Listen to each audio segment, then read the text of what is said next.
కోసం ఈసీ అన్ని ఏర్పాట్లు చేస్తుంది. కర్ణాటక గంగావతిలోనూ రేపు ఉదయం పోలింగ్ ప్రారంభం కానుంది.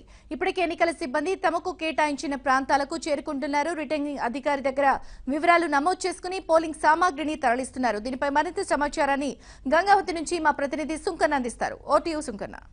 కర్ణాటకలో రెండో దశ పోలింగ్కు సర్వం సిద్ధమైంది. రేపు కర్ణాటక, ఉత్తర కర్ణాటక, మధ్య కర్ణాటక సంబంధించినటువంటి 14 పార్లమెంటు స్థానాల్లో ఈ ఎన్నికలు జరగబోతున్నాయి. సో రెండో దశ ఎన్నికలందరికీ కూడా ఎన్నికల కమిషన్ కూడా అన్ని రకాల ఏర్పాట్లను చేయబడడం జరిగింది. కర్ణాటకలోని గంగావతి ప్రభుత్వ జూనియర్ కళాశాలలో ఉన్నాను నేను.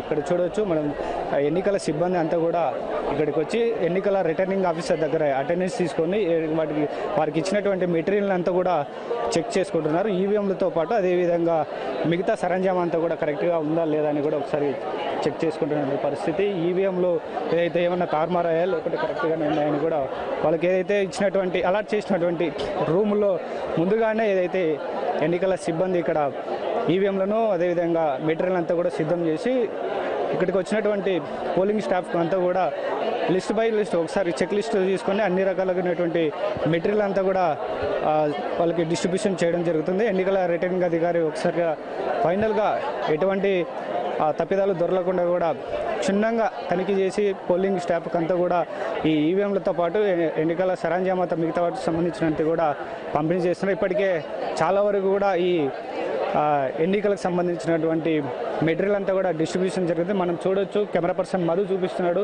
ఈవీఎంలతో పాటు అదేవిధంగా ఎన్నికల మెటీరియల్ అంతా కూడా తీసుకొని పోలింగ్ సిబ్బంది వాళ్ళకు అలాట్ చేసినటువంటి సెంటర్లకు వెళ్తున్నారు. సాయంత్రానికి అంతా కూడా వాళ్ళకు ఏదైతే అలాట్ చేసినటువంటి పోలింగ్ సెంటర్స్కి చేరుకొని అక్కడ ఏదైతే ఈ ఎన్నికల విధుల్లో పాల్గొనబోతున్నారు. కర్ణాటకలోని రేపు జరిగేటువంటి రెండో దశ పోలింగ్ 14 సంబంధించినటువంటి పార్లమెంటు స్థానాల్లో మొత్తం 381 మంది అభ్యర్థులు బరిలో నిలిచారు.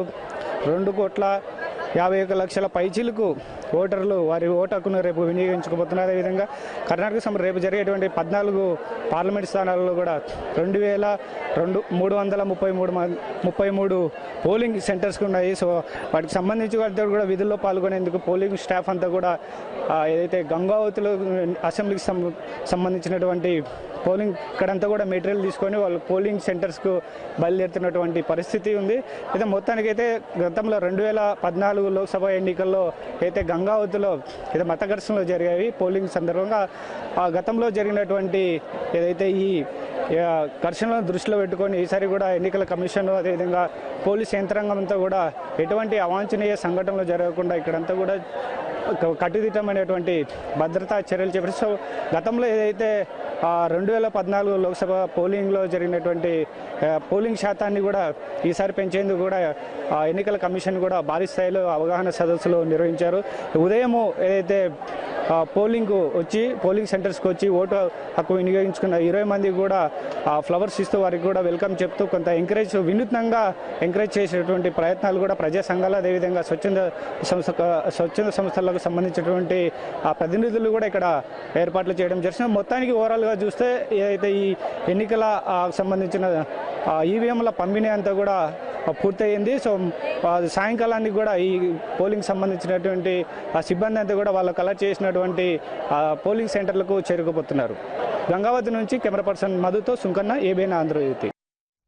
Thank you Sunkanna. ఇవి బులెటిన్ విశేషాలు. ఇప్పుడు చిన్న విరామం తీసుకుందాం. విరామం తర్వాత టాప్ 10 ప్రసారం అవుతుంది. చూస్తూనే ఉండండి ఏబిఎన్.